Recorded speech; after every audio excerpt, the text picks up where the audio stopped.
Meanwhile, net migration into the UK hit a record high of 745,000 people last year, according to revised estimates from the Office for National Statistics. That's the size of Birmingham in 1 year, and there was a little revision upwards from 600 and something thousand a few months ago. The revision was the size of Grimsby.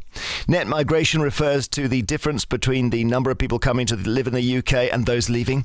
And looking at the new figures, what you see is a massive spike in immigration since 2021. And that's what's causing the experts and the politicians to scratch their heads. So there would be the end of pandemic-related travel restrictions, one factor. Some of it can be explained by particular territories, so the number of people coming from Ukraine, say, or Hong Kong. But those people are quite a small proportion of the overall migrant population, as, by the way, are the small boats. The other thing that happened in 2021, if we're trying to work out the pattern of this, was the end of the EU transition period, signalling the UK's formal legal withdrawal from the European Union. And whatever you make of that decision, it certainly seems odd that one of the biggest surges in immigration in British history has come post-Brexit. Controlling immigration was, after all, a cornerstone of the Leave campaign, and many Brexiteers argued that leaving the EU was key to reducing net migration. It doesn't seem to have worked out that way, does it? So today we're going to be talking about the UK's immigration numbers, why they're so high, why Brexit arguably might have even made them higher. And I'd love your thoughts. Maybe you think reducing immigration post-Brexit was always going to be a pipe dream.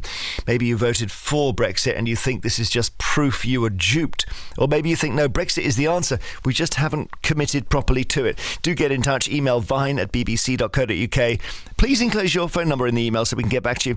Text us 88291. And let's talk first of all, just to go through these numbers, with the director of the Migration Observatory, which analyses all the data. Madeline Sumption, good afternoon.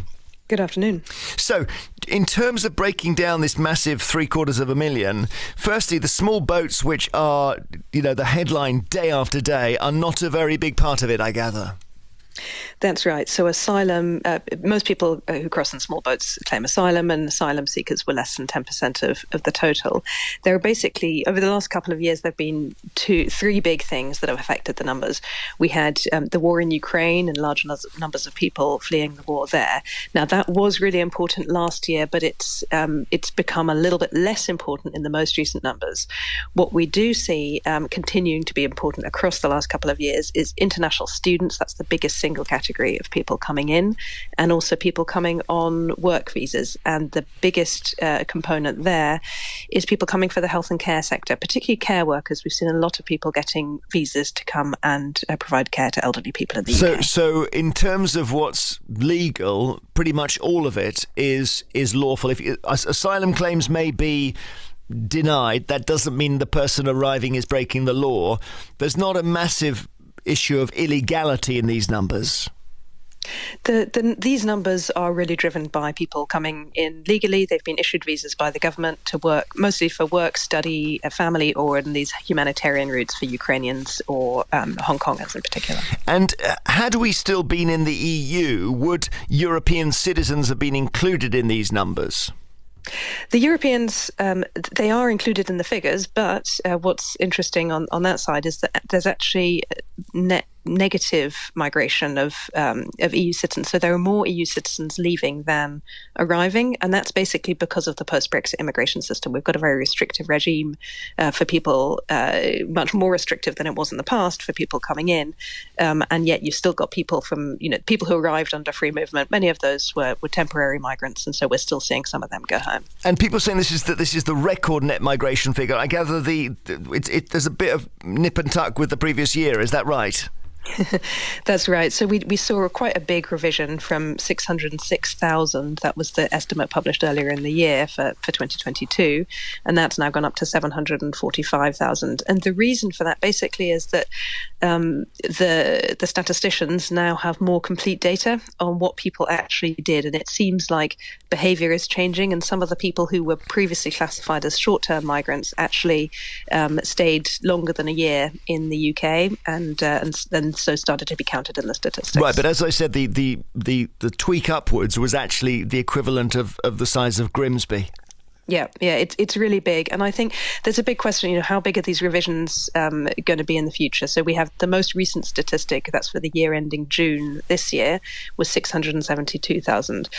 Now that it suggests that there's a downward trajectory, but that again could be revised quite substantially. And I think the challenge for the government here is effectively if people want the statistics faster, they're not going to be as accurate. And so there's a question, do you get them sooner and accept that they may, be revised by tens of thousands or even more than 100,000, as we've just seen? Or do you wait a little bit longer until the stats people really know what the answers are? Okay, just if Brexit was about controlling immigration and immigration has now rocketed, how do we put those two facts together? Does that mean somebody's messed up somewhere or what? I think some of this couldn't be predicted, right? So obviously, the war in Ukraine had nothing to do with Brexit. I think that what happened, there was basically, we had a restriction on EU migration, and that did in fact lead to much lower levels of migration of EU citizens. There was then a liberalisation so we kind of slightly more, easier rules on the non-EU side compared to what they previously faced. And I think that it's actually really difficult when you change a policy to know exactly how many people are going to take it up, right? Because you say, okay, internationals can come, they can work after their studies, for example. Now, what happened was the government introduced this policy, and actually the response was much more enthusiastic than I think anyone would have expected. So a lot more students taking it up. And that's just one of these things that governments really struggle to predict. Okay, thank you so much for your time. Madeleine Sumption, Director of the Migration Observatory, which knows the figures back to front. Mike Galsworthy joins us, the Chair of the European Movement UK, which is campaigning to rejoin the EU, and they believe they've got a good shot at that. Ryan Shorthouse is the Executive Chair of Bright Blue Centre-Right think tank. Mike, first of all, if this many people want to come to Britain, Brexit can't have been a catastrophe, can it? I think Brexit was a catastrophe, and everyone can see it. In general, the government we have at the moment certainly know how to run their mouths, but they don't know how to run a country. They have not done what they promised on many levels, and there are many ironies to this as well. Because while they have been busily denigrating asylum seekers and migration in general, they have also, as you just heard, been completely opening up their visa system to the rest of the world. Now, why? Because they've known that they need to do that. Since Brexit, we have seen, as you just heard, all of those European doctors and nurses starting to go home, all of those European people working in care homes starting to go home. And that has left an even bigger hole in particularly our care services. So our government knows full well that it has gone halfway round the world in all directions, begging for people from outside the EU to come and fill those places. Is that right, Ryan Shorthouse, that we're told we were going to control immigration, but they deliberately let this many people in?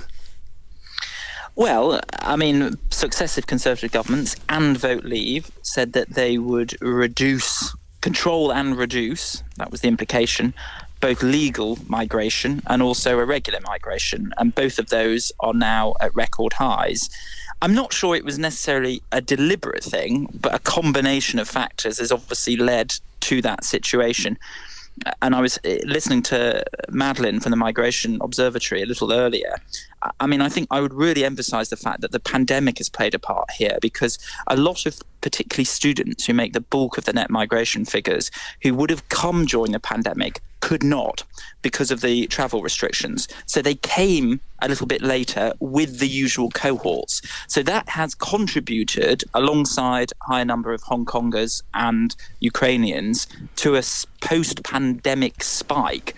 And I think what you'll see, which the ONS is now reporting, that emigration, as these, the vast majority of students and refugees will go home and are starting to do now. So this big spike that we've seen, 600, 700,000, I think will come down quite dramatically in the years ahead. Are you worried to about about the kind of this? 300,000. Are you worried about this number? Because Suella Braverman has been tweeting in a pretty apocalyptic manner, suggesting we just don't have the resources to cope with a new Birmingham. Well, look, it's a balancing act with immigration, isn't it? Because there are skill shortages in the economy, including in health and social care, where many of these visas have been applied. And also the very measly growth forecasts that we have over the years ahead are actually being propped up by the large levels of migration that we've seen in recent years. Yeah. However, having said that, it does make sense that larger numbers of people put pressure on public services and infrastructure, including on our housing market, which, is now projected in 5 years to go up considerably more, which, if you're a young person under the age of 40, is making it much more difficult to buy a house. And high immigration is a contributory factor to that. So I don't have the sweet spot of what's the right level of net migration to get that balancing act between good for the economy, but don't put too much pressure on public services. But it does strike me that 600 to 700,000 is quite an eye-wateringly high amount. Okay. Yeah. Mike Galsworthy, if we rejoin the EU as you wish, Mike Galsworthy, we will end up having basically an open door to the rest of the EU. I guess I don't know how it would happen, but we would have more people coming in, wouldn't we? Well, first of all, it's not open door, but I would like to start with challenging what Ryan just said there. Please do, yeah. Which is this common notion, and Suella Braverman put it out in her tweet. I think I've got a copy here. This equivalent of Birmingham is kind of like, oh, come on. Like, we have 40 million tourists everywhere. Every year. I mean, that's like 5 Londons. Where do we put all of them? Completely ignores the natural absorption capacity that we have. And then can we absorb Birmingham every year if they all stay? Yes, you can, because they don't just come over here and sit around in the streets, No, sure, I'm not suggesting that. Because and this is the fundamental thing that I want to challenge, which people say far too lazily. People come here to be productive in our economy and help in our economy, specifically where we ask it. Whether they be people who actually build houses or people who work in our NHS or the care systems, without them would fall over. One of the biggest ironies, let's look at the NHS here, was that when we had Brexit, all this notion of, EU citizens, they're straining our NHS.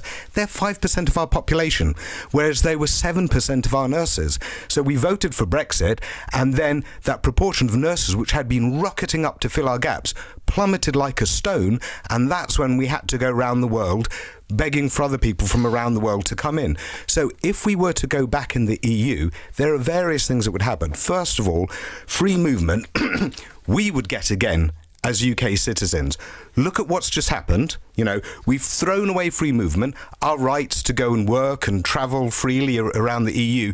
We've thrown that all away. Our small businesses have thrown away the rights to just hire for this, which is a replacement of EU workforce with non-EU workforce, which has also shot up. Okay, thank you. If we were to go back in, we would get back our free movement. Free movement also has a visa-free travel period, and then you have to prove that you've got work. And then also we'd be working with our fellow EU countries on shared issues of immigration. Go back to Ryan. Ryan, okay, that's quite a big speech about why the answer to this is to go back into the EU. What do you think? Well, look, I think the democratic result from the referendum was to leave the European Union. And I think part of that was the feeling that there wasn't a sense of control over migration, and free movement was contributing to that. So, I don't think that result can be ignored, but I do accept what does that mean? But I do accept that people see that Brexit hasn't gone to plan. And people want a new direction and a new relationship with Europe, whether that's rejoining the EU. I don't think that's where the public are at this moment in time, but I do think that's exactly where they are. But I do think there needs to be a closer collaboration with the EU, particularly on economic matters. It's the first time I've interviewed someone from the Bright Blue. Hang on, your Bright Blue centre-right think tank, and I don't know where you stand on Brexit. So make it clear, please. Well, my point is that there was a referendum. People voted to leave the EU. That, yeah. I don't think the relationship we have at the moment through the agreement that Boris got with them is great for our economy, and that's showing through statistics. So I personally think that the government need to work on a closer relationship, and then going into the 2030s, I would look at things like the single market and EEA EFTA membership.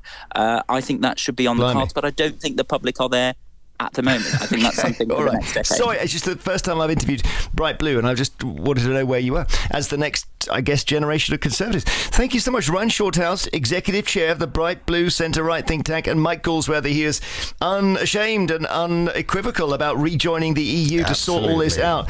We will talk some more of these net migration figures. May not be a worry. They may be Brexit related. We can't really work it out.